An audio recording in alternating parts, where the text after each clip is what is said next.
Jadi di area sini itu dulunya mayoritas terkena awan panasnya.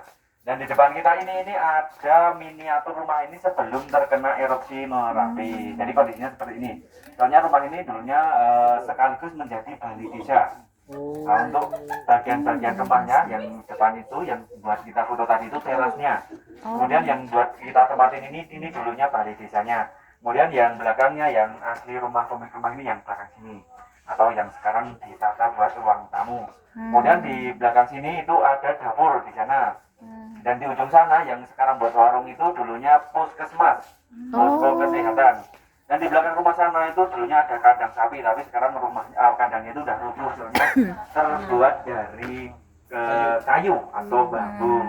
Dan di situ itu ada kerangka sapi ya, untuk jenisnya itu sapi perah. Nah, memang mayoritas warga sini itu dulunya pemelihara sapi perah. Untuk populasinya itu dulunya ada 3.000 ekor. Tapi untuk sekarang ini kisaran di angka 1.500.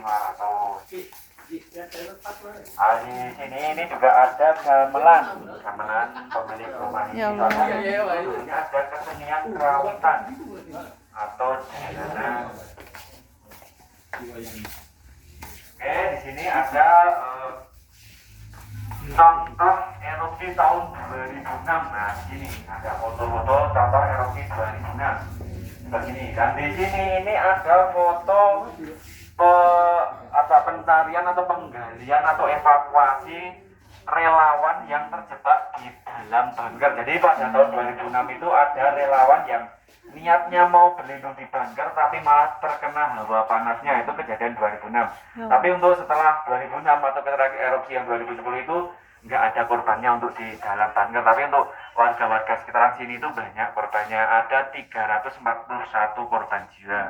Itu di keseluruhannya. Tapi untuk di jarak 10 km itu cuma 39 korban jiwa, termasuk almarhum Mbah Marjan.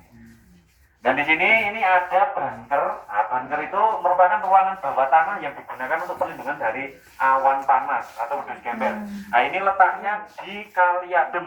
Jaraknya dari Merapi itu cuma 4,5 km. Jadi bunker ini tempat yang paling dekat dengan Merapi. Tuh, dan ini ada foto bunker sebelum dan sesudah terkena erupsi. Nah, dulunya bunker itu juga digunakan untuk camping ground atau bumi perkemahan. Nah, untuk relawan yang meninggal itu dulunya tuh berjaga di atas bunker atau berjaga di area bunker. Jadi waktu itu ada letusan, kemudian relawannya masuk ke dalam bunker, tapi malah terkena hawa panasnya, menjadi korbannya. Soalnya di dalam bunker itu pasca evakuasi itu suhunya masih 300 derajat. Itu selang 3 hari. Untuk materialnya itu suhunya di atas 700 derajat. Itu pasirnya di kedalaman setengah meter. Itu masih di atas 700 derajat. Nah, di sini ini ada peta KNB, peta kawasan rawan bencana. Nah, kita saat ini itu berada di ring 2, yaitu di Kepoharjo. Nah, di Kepoharjo. Untuk erupsi yang kemarin atau 2010 itu sampai 15 km di Argomulyo. Jadi korbannya yang banyak itu di yang 15 km. Itu ada 315. Tapi yang di area sini itu ada 39 korban jiwa. Soalnya warga Argomulyo itu tidak mengira kalau erupsinya sampai sana, tapi malah sampai sana. Jadi cenderung nyantai saja yang di Argomulyo. Tapi malah korbannya yang banyak di sana. Soalnya kan ketimbang materialnya aja nih. Untuk materialnya itu kurang lebih 15 meter. Nah, ini juga ada contoh-contoh kecil erupsi tahun 2010. Soalnya kan kalau dokumentasi yang erupsi besar itu nggak ada, soalnya nggak ada yang berani ya. Nah, ini contoh kecilnya aja. Kemudian di sini ada fenomena Merapi di kalau malam hari, ya itu puncaknya merah seperti itu kalau terjadi erupsi. Sampai saat ini pun masih terjadi kayak gitu, tapi lunturannya ke arah barat. Nah, ke arah barat. Kalau ini kan masih ke arah selatan. Nah, untuk arah selatan sudah ketutup untuk kawahnya semenjak tahun 2021. Jadi erupsi terakhir itu tahun 2021 untuk yang ke selatan. Nah, setelah 2021 baru yang ke barat ke arah Magelang gitu. Dan ini ada jam erupsi. Jam erupsi itu menunjukkan bahwa tanggal 5 November 2010 terjadi erupsi yang paling besar, yang paling dahsyat. Itu tepatnya jam 12:04. Jadi kejadiannya itu malam hari. Ya. Untuk puncak erupsinya itu terjadi 5 November dan untuk waktunya jam 12:04 malam hari itu puncak letusannya. Jadi awan panas sampai sini memperwajarkan area sini itu 5 November. Kemudian di sini ini ada kampungnya Mbah Marijan yang terkena awan panas. Kampungnya Mbah Marijan itu namanya Kampung Kinarjo. Itu jaraknya dari Merapi cuma 4,7. Jadi kampungnya itu di sebelahnya Banggar itu tadi, tapi agak ke bawah sedikit.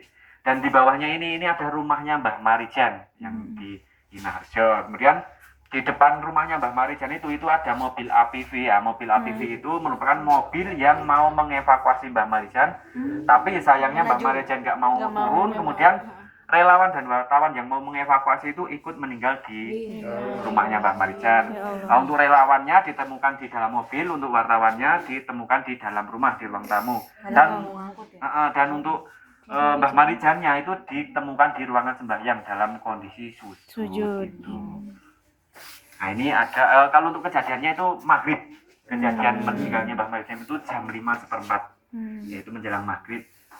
Dan ini ada debu vulkanik yang sampai kota Jogja. Jadi dulunya itu hampir seluruh kota Jogja itu terkena debu vulkanik. Enggak cuman kota Jogja, yaitu sampai Klaten dan Magelang itu juga sama. Boyolali juga sama terkena debu vulkaniknya. Tapi yang parah itu yang berjarak 10 km dari Merapi itu rata-rata kebakar kayak gini semua. Dan ini ada warga yang diungsikan ke jarak yang lebih aman, yaitu di Stadion Maguharjo. Nah, dulunya ini juga sudah diungsikan tapi jaraknya baru 10 km. 10 km sudah nggak aman lagi, diarahkan ke Stadion Maguharjo.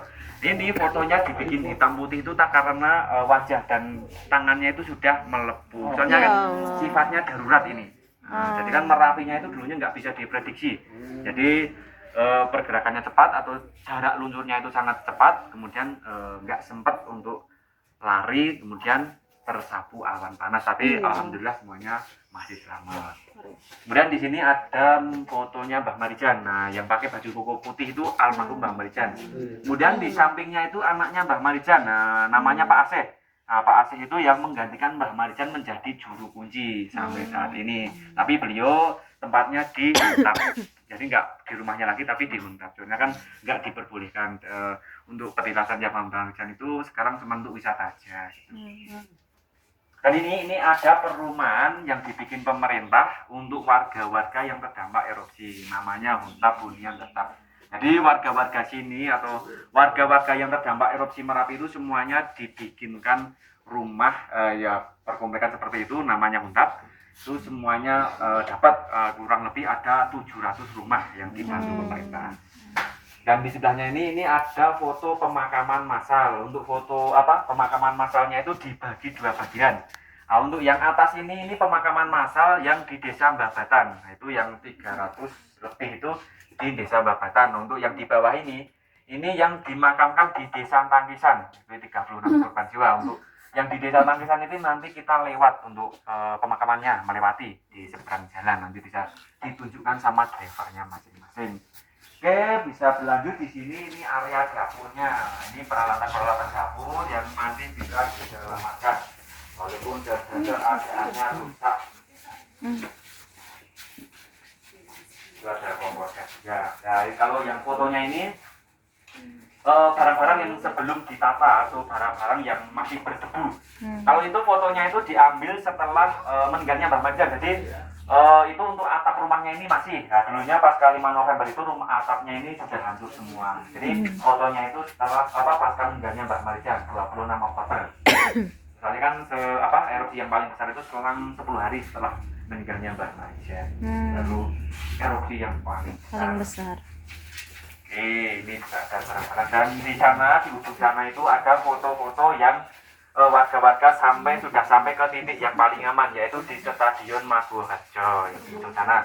Dan ini proses pemusnahan hewan ternak atau penyisiran warga yang hilang terkena erupsi Merapi. Ini selang 4 hari baru bisa dilakukan proses evakuasi pemusnahan hewan ternak maupun jasad manusia yang belum belum ditemukan gitu. Dispenser. Ya Allah. Oke, bisa lihat di sini. Nah, ini ada satu batu yang sekepal ini. Ini dulunya ini batu ini terbawa awan panas, jadi terlontar atau terlempar dari awan Merapi ya.